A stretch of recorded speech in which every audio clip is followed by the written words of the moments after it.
Dear Presidents, Jean, dear Jacob, ladies and gentlemen, dear friends, let me tell you that it is a great pleasure for me to address this conference organized by your forum and SUERF on the impact of the crisis and how it may have shaped a new normal for the economy, for the financial system, and also for central banks. And I thank you for having invited me to share with you some of my thoughts on the future of central banking. And it will not surprise when I say that it is good to first look back before being able to fully understand where we stand now and eventually give insights on where we may go from here. Indeed, the future finds its roots in the past, and the present is precisely what brings both together. So, my plan would be to first walk with you through time, starting indeed, Jean, on the 14th of September 2008, the day in which Lehman failed, now exactly 10 years ago, and which made the start of the global financial crisis.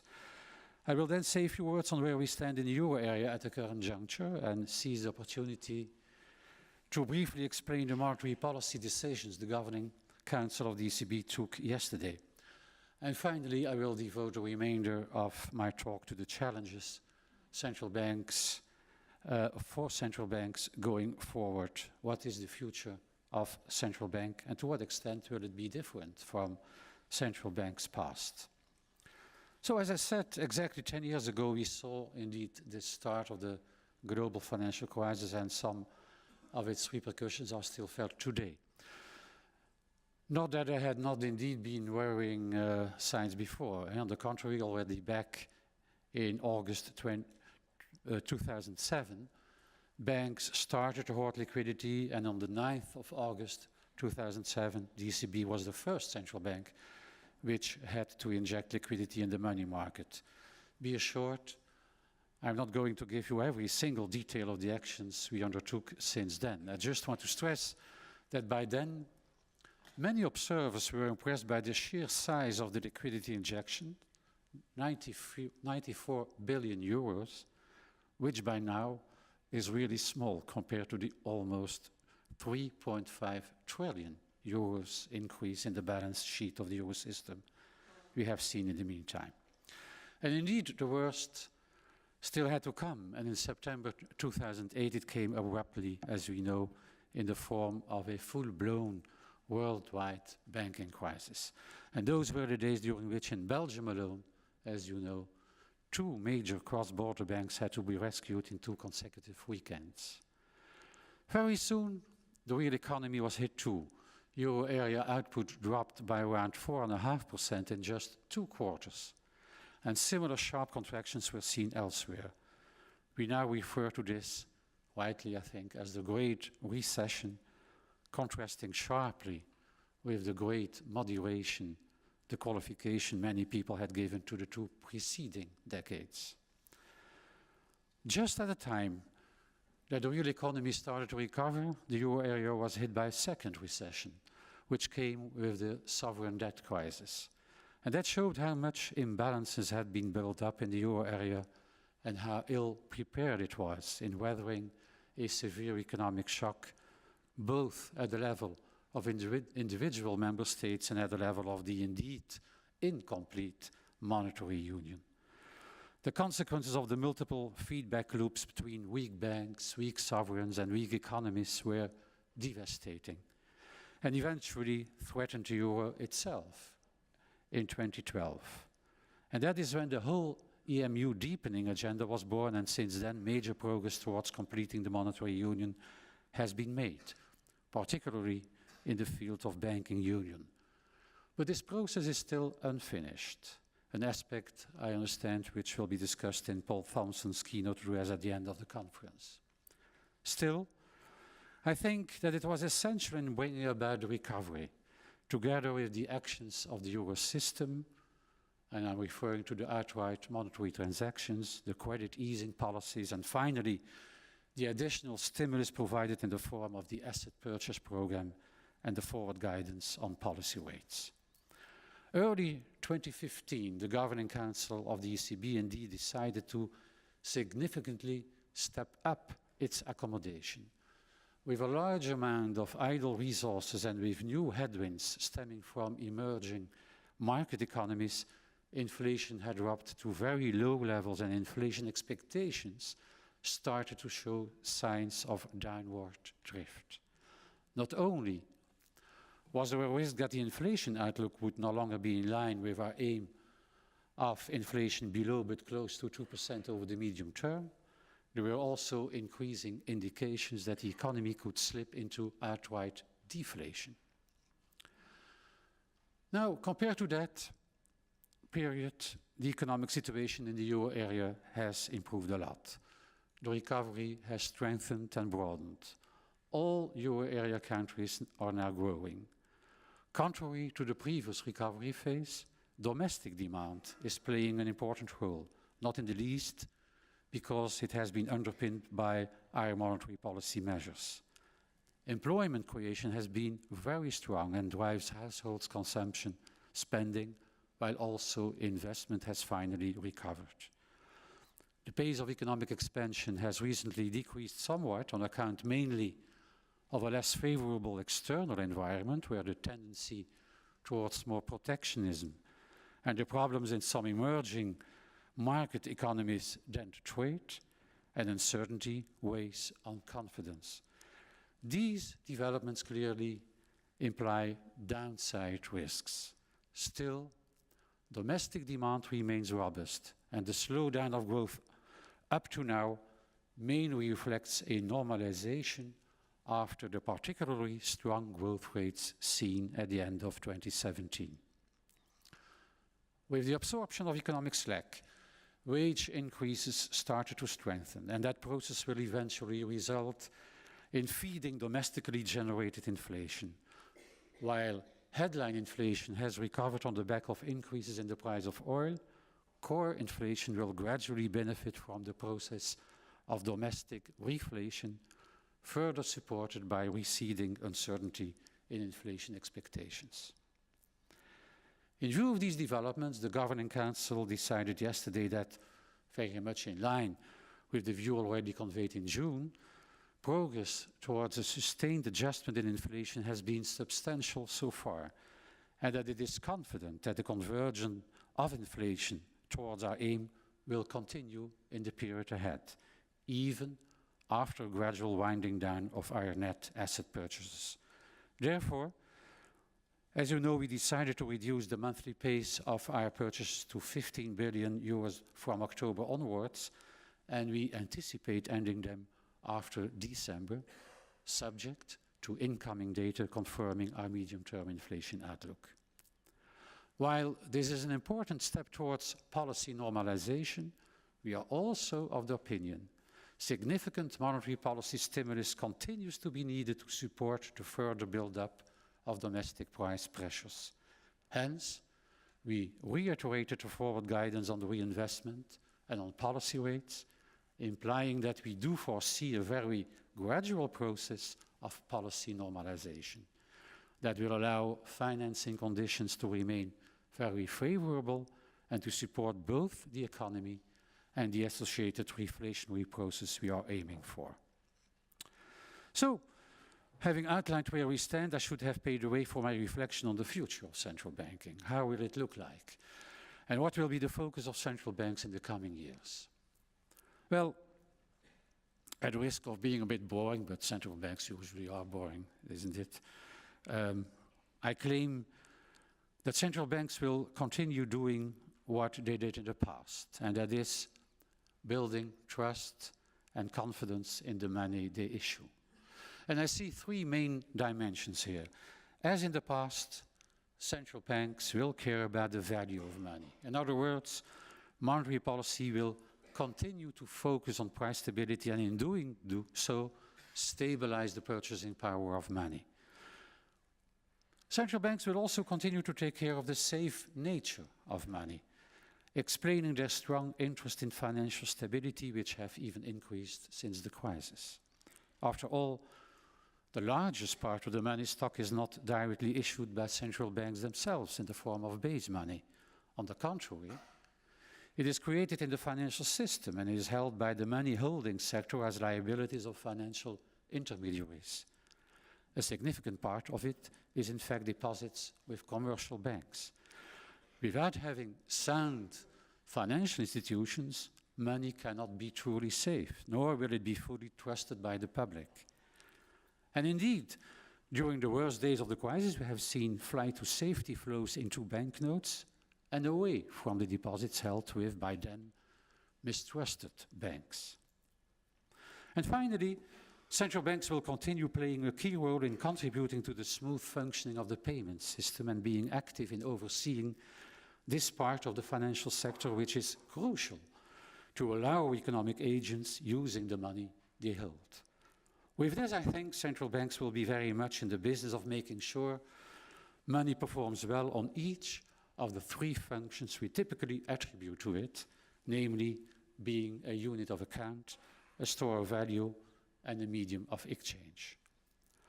At first sight, there is nothing new here, which confirms what I said earlier about the future finding its roots in the past. Still, it's worth having a closer look at each of these central bank activities, as I think they are subject to changes, be it as a direct consequence of the crisis, or because other trends have affected the economy, the financial system, or the wider society. Let me start with monetary policy and its focus on price stability. That focus served us well during the crisis. By counterbalancing the disinflation, we avoided a Fisher type of debt deflation effects and facilitated a necessary deleveraging process. It also helped us keep in control over the real rate. At a time, controlling it was complicated by the fact that we had to operate very close to, if not at, the effective lower bound for nominal interest rates. This was not only helpful from a macroeconomic perspective, but was, I think, also favorable for financial stability. Of course, our low for long poses challenges for financial institutions and can lead to specific risks for financial stability.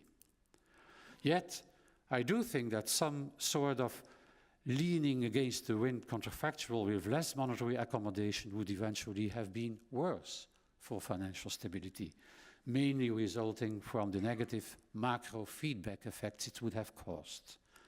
And I'm also of the opinion that the associated financial stability risks should be addressed by appropriate prudential policies, particularly macroprudential policies, a point to which I'll return later. A continued focus on price stability and on our specific definition of it will also, I think, be very beneficial going forward. By stabilizing inflation, and hence inflation expectations at a level below but close to 2% in the medium term, we make sure that a steady state level of nominal interest rates will be supported by an inflation compensation component of that magnitude. And that in turn will be beneficial for financial institutions, as in many cases their business models have difficulties in coping with very low nominal interest rates. This inflation buffer will also contribute to safeguard monetary policy rooms for maneuver during downturns.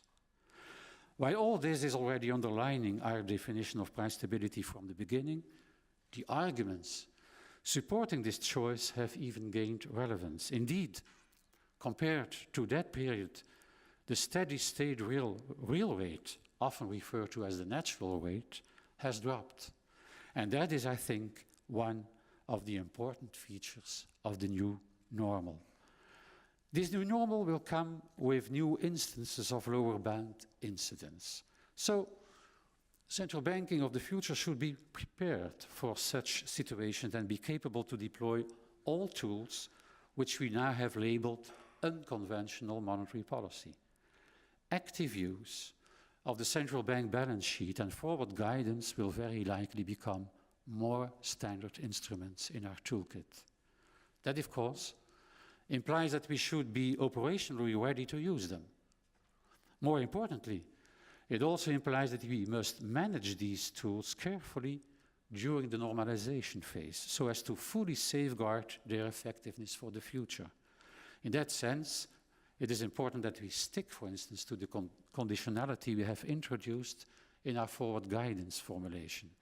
That does not only facilitate reaching our aim today, it is also an investment in our capacity to use forward guidance in the future. Let me now move to the second domain, which will be prominently part of central banking of the future, which is financial stability. While we are still somehow in the process of dealing with the consequences of the credit bubble, it became clear from the outset that just cleaning is no longer an option going forward. Hence, a bunch of policy initiatives has been undertaken to mitigate risks and enhance the resilience of the financial system. New standards for regulation and prudential supervision were introduced in the form of more demanding capital and liquidity requirements, and the resilience of financial institutions is now also assessed by means of stress testing. On top of that, with macroprudential policy, indeed a new policy domain has been created. It is natural to see that central banks playing an important role here, given their knowledge of the financial system and their macro reflex typically adopted in the monetary policy domain. And that is a clear trend we see worldwide since the crisis. Obviously, being more active in the financial stability domain comes with new challenges and to some extent also with new risks for central banks. Despite considerable progress made in the macroprudential policy domain, additional research on its transmission mechanisms is still needed. Such research must also address the interactions with monetary policy. I claimed earlier that monetary policy should keep its primary focus on price stability, and that prudential policies should act as the first line of defense against financial instability. That setting indeed comes closest to Tinbergen's ideal world where two distinct policy instruments are available for two different objectives. Still, it would be naive to think that monetary and macroprudential policy are two fully independent instruments, as they both act through the financial system. So, I think the future of central banking also lies in learning more about possible interactions, complementarities, and scope for effective coordination between monetary and macroprudential policy without blurring, though, the distinction between the different policy domains, their respective mandates and accountability frameworks. I would like to flag one more challenge in this domain which will have an impact on the future of central banking. Part of the argumentation of having prudential policy as the first actor in the financial stability domain rests on its capability to be more targeted, while monetary policy is often seen as too blunt an instrument for these purposes. However, this more targeted nature tends to come with more pronounced distributional effects. Moreover, financial stability will always be a shared responsibility where fiscal authorities have their role to play. For these reasons, tensions could arise when these instruments are given to independent central banks. But at the same time, there are also forces pushing towards allocating them to independent institutions. Doing so indeed allows coping with the so-called inaction bias, which in this case may be quite pronounced, precisely as a result of the targeted and therefore fairly visible way these policies work. I do not think we have already reached a new steady state on this, and institutional settings may still evolve depending on further experiences gained in this field. By the way, they now differ quite a bit across jurisdictions, which is an indication that the search for the optimal setup has not yet come to an end. Contributing to the smooth functioning of our payment systems is the third pillar on which future central bank will rest. While often having been a less visible task, it is nonetheless crucial for fostering trust in money. This dimension nowadays gets a lot of more attention than in the past in view of technological advances and progressing digitalization. New financial players, so-called fintechs, often focus their activities on payment services. Evidently, the fintech agenda is a wider one which affects the entire financial system and which central banks, of course, monitor closely from a financial stability perspective. Moreover, digitalization and new ways of producing and consuming will have a strong impact on the entire economy. They will drive many macroeconomic variables and questions on the new way of functioning of the economy are popping up, be it from the point of view of measurement or from a conceptual perspective. Hence, these developments will also shape a new environment for monetary policy. Still, it is in the payment sphere that the technological advances have already had their strongest impact on central bank activities, and that will not change anytime soon. The future of central banking, therefore, will heavily depend on central banks' ability to keep up with innovation and digitalization. One specific phenomenon here which has drawn a lot of attention lately is the emergence of so-called cryptocurrencies. If successful, these alternatives could threaten our monopoly of issuing money, and therefore also our ability to conduct monetary policy. Being, moreover, out of the control of prudential supervision, success of these cryptocurrencies could also endanger financial stability. That is why we monitor these developments closely. However, given their still limited scope, I do not see pronounced risks at the current juncture.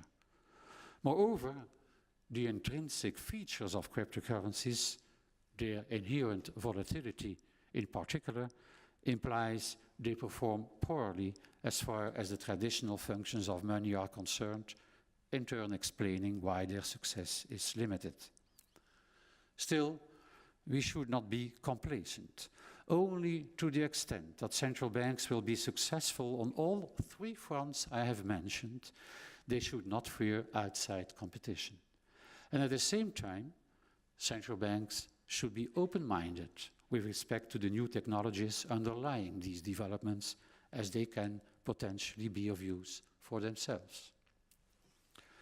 Somewhat related to this, the idea has been floated that central banks could issue their own digital currency. Let me be clear from the outset, a central bank digital currency is conceptually fundamentally different from the so-called cryptocurrencies. It would just be another form to hold the same money. While being electronic in nature, it would, in terms of risk characteristics, for instance, be very similar to the banknotes we issue. Here too, I think that central banks should be open-minded and carefully weigh pros and cons of possibly going this way. On the pro side, different motivations are put forward, ranging from offering an alternative for disappearing cash, to move away from the system of fractional banking, or circumventing the lower bound constraint. On the con side, there are concerns regarding the structural changes it would imply for the banking sector, the possibility of having pronounced digital bank runs, and the risk of a structurally longer central bank balance sheet, and hence a more pronounced allocative role for central banks. Any steps towards a CBDC should therefore be subject to careful consideration, and further research is warranted. So, ladies and gentlemen, I have done the tour of the most important domains in which central banks will be active in the future, and I've highlighted to what extent they may differ from what was done in the past. Before concluding, I would like to make three final observations of a general nature on the way central banks will function. First, with the degree of globalization we have seen so far, and the strong interlinkages between economies in both the real and the financial spheres, I do think that the international dimension will become still more prominent for the central banking of the future. While mandates continue to be geared towards domestic objectives, one's actions can spill over to other economies, which in turn can generate spillbacks for the own economy or financial system. As a minimum, This calls for an enhanced exchange of information about what is going on in respective jurisdictions, if not for more active policy cooperation. The Bank of International Settlements in Basel plays already an important role in this respect, and this is likely to become even more pronounced in the future.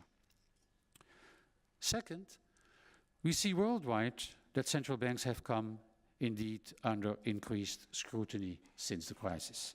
While initially their prompt reaction to the crisis was widely applauded, support for later actions has weakened and some of them are openly challenged.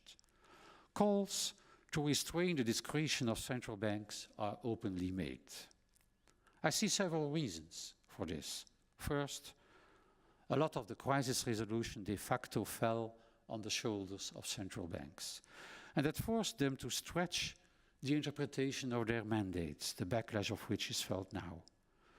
It also implied overburdening the central bank and a suboptimal reaction to the crisis, giving rise to the impression that central bank action was not effective. On top of that, many of the policy actions were new and not always well understood.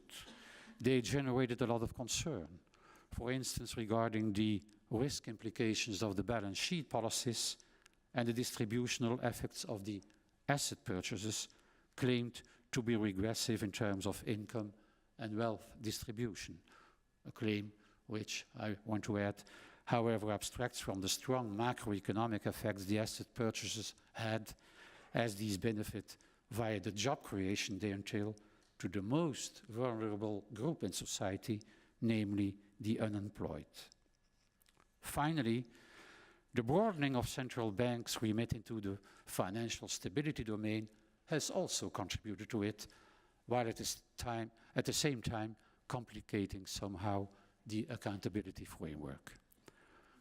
To counter these forces, central banks have to be excellent policymakers. For that, a profound knowledge of the economy and the financial system is needed. The future of central banks will therefore very much rest on their ability to be adequate knowledge centers. At the same time, transparency must be enhanced and appropriate accountability frameworks are needed. Increased communication efforts will have to be made to explain policy actions, not only to the more informed audience of financial markets participants, but also to the wider public. The skill to translate central bankers' knowledge into non-technical terms has to be developed. Finally, just like every other enterprise, central banks must adapt their ways of working to the standards imposed by the changing environment they operate in. Non-hierarchical, multidisciplinary work process should unlock the knowledge now sometimes contained in local silos. Enhanced diversity of staff should both improve the quality of work and increase society's association with the central bank and its policies. I conclude. Price stability, financial stability, promoting the smooth functioning of the payment system will also in the future govern most of central banks' actions. And it is the task of central banks also in the future to foster trust in money in each of these domains. This trust is not something which falls from heaven. It has to be built. It has to be maintained on a daily basis. While technical know-how of experts is, of course, essential, on its own, it's not enough. The stability of money is a common good and deserves a quasi-constitutional status. In other words, it is a deep and precious fundamental which must be safeguarded under all circumstances as a prerequisite for welfare, but also for freedom and fairness. Therefore, it has to rest on strong societal underpinnings and be shielded from the volatility or even arbitrariness resulting from short-termism. And thus it is, I think, fully justified to allocate this goal to institutions which have this stability as their primary tasks and which are accountable for achieving it. And that is precisely the mission of central banks, also in the future. Let me thank you for your attention, and I wish you a pleasant stay at this conference. Thank you.